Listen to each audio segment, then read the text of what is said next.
Today we've got a really easy one. This is a window handle with a broken lock mechanism. To start off, I'm going to need access to the screw, so I'm going to pop off the little cap with my Stanley knife.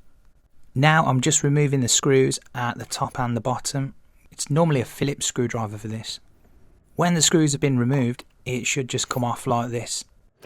And to replace it, I've got a Yale PVC window handle. It's a universal one that can be used on the left or the right. It's worth mentioning that there's notches on the spindle and on the screws.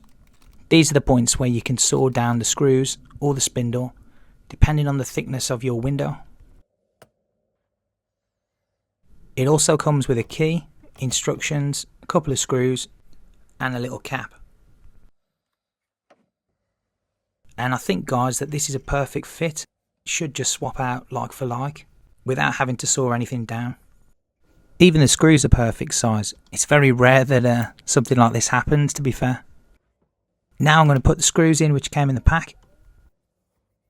And you don't want to over tighten these. Just tight enough.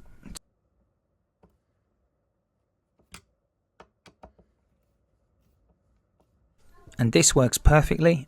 I'm probably going to go and spray the window latch with a bit of WD-40. I think it's been a while since it's been operational. And I'm just going to pop that cap on the top. Gives it a nicer finish.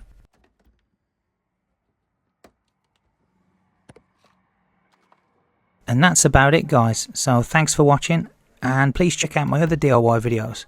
If you haven't already, please consider subscribing to the channel for weekly DIY content. Thanks, guys.